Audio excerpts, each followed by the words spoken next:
Hello दोस्तों, आज हम बात करेंगे वीर सेनानी राष्ट्रपूत शहीद भगत सिंह की, जिनकी 2 लाइनें सुनकर आपके अंदर जुनून आ जाए।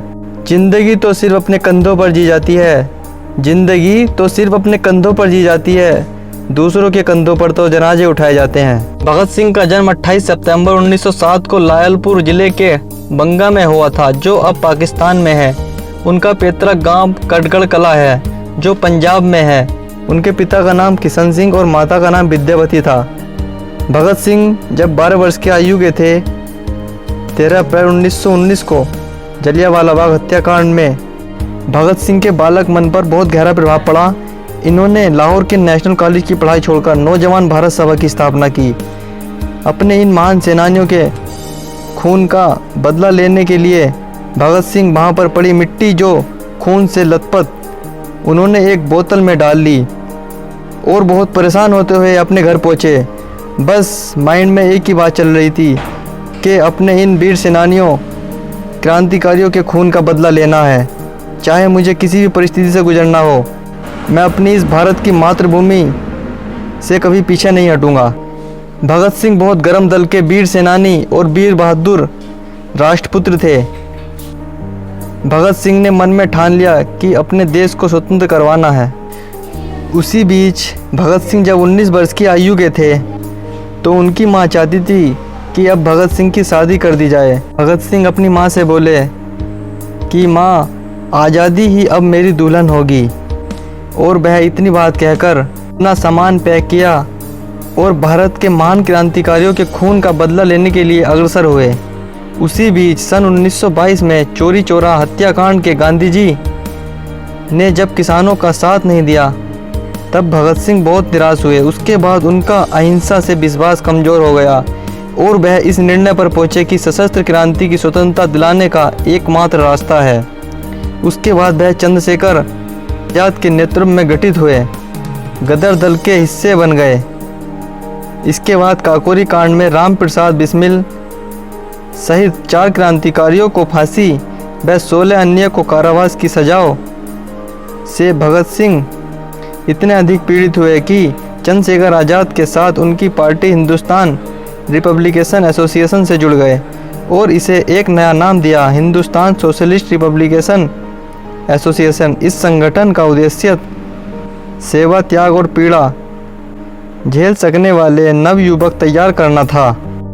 भगत सिंह राजगुरु से मिलकर 17 दिसंबर 1928 को लाहौर में सहायक पुलिस अधीक्षक रहे अंग्रेज अधिकारी जेपी सैंडर्स को मारा। इस कार्रवाई में क्रांतिकारी चंद्रशेखर आज़ाद ने पूरी सहायता की। सभी चाहते थे कि अंग्रेजों को पता चलना चाहिए कि हिंदुस्तानी जाग चुके हैं और उनके हृदय में ऐसी नीतियों के प्रति आक्रोश है। ऐसा करने के लिए उन्होंने दिल्ली के केंद्रीय असेंबली में बम फेंकने की योजना बनाई थी। भगत सिंह चाहते थे कि इसमें खून खराबा ना हो और अंग्रेजों तक उनकी आवाज़ भी पहुँचे। 8 अप्रैल 1929 को केंद्रीय असेंबली में इन दोनों ने एक ऐसी स्थान पर बम फेंका जहां पूरा हॉल धुएं से भर गया। अगर चाहते तो भगत सिंह भाग सकते थे, पर उन्होंने पहले ही सोच रखा था कि उन्हें दंड स्वीकार है, चाहे वह फांसी ही क्यों ना हो। अंत उन्होंने भागने से मना कर दिया। बम फटने के बाद उन्होंने इंकलाब जिंदाबाद और साम्राज्य मुर्दाबाद का नारा लगाया। भगत सिंह जेल में 2 साल रहे। इस दौरान वे जेल में लेख लिखकर अपने क्रांतिकारी विचार व्यक्त करते रहते थे। भगत सिंह को बचपन से ही किताबों को पढ़ने का काफ़ी शौक था। 12 वर्ष की आयु में वे 50 किताबों का अध्ययन कर चुके थे।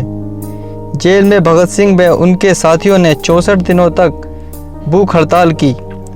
उनके एक साथी यतेंद्र नाथ दास ने तो भूख हड़ताल में अपने प्राण ही त्याग दिए थे। अब बात करते हैं भगत सिंह पर लगाई गई धाराओं के बारे में।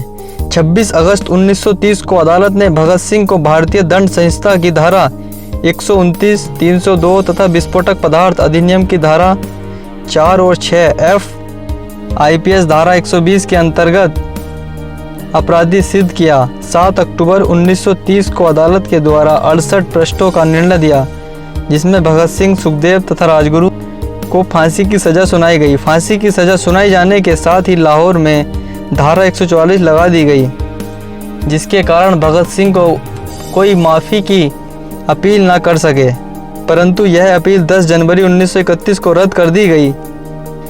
यह सब कुछ भगत सिंह की इच्छा के खिलाफ हो रहा था, क्योंकि भगत सिंह नहीं चाहते थे कि उनकी सज़ा माफ़ की जाए। 23 मार्च 1931 को शाम में करीब 7:33 पर भगत सिंह तथा इनके 2 साथियों सुखदेव व राजगुरु को फांसी दे दी गई। फांसी पर जाने से पहले वे लेनिन जीवनी पढ़ रहे थे और जब उनसे उनकी आखिरी इच्छा पूछी गई तो उन्होंने कहा कि वह लेनिन की जीवनी पढ़ रहे हैं और उन्हें वह पूरी करने का समय दिया जाए। कहा जाता है कि जेल के अधिकारियों ने जब उन्हें यह सूचना दी कि उनके फांसी का वक्त आ गया है तो उन्होंने कहा था, ठहरिए, पहले एक क्रांतिकारी दूसरे क्रांतिकारी से मिल तो ले। फिर 1 मिनट बाद भगत सिंह किताब छत की ओर उछालकर बोले, ठीक है अब चलो। जब तीनों महान क्रांतिकारियों को फांसी पर जाते समय मस्ती में गीत गा रहे थे, मेरा रंग दे बसंती चोला ओ माए रंग दे बसंती चोला। दोस्तों, आज भी भारत और पाकिस्तान की जनता भगत सिंह को आज़ादी के दीवाने के रूप में देखती है, जिसने अपनी जवानी सहित सारी जिंदगी देश के लिए समर्पित कर दी। दोस्तों, हमारे देश भारत राष्ट्रपुत्र शहीद भगत सिंह की आपको यह वीडियो कैसी लगी हमें कमेंट बॉक्स में लिखकर ज़रूर बताएं और ऐसी इन्फॉर्मेटिव वीडियो देखने के लिए हमारे चैनल को सब्सक्राइब करें। Thanks for watching video. जय हिंद दोस्तों।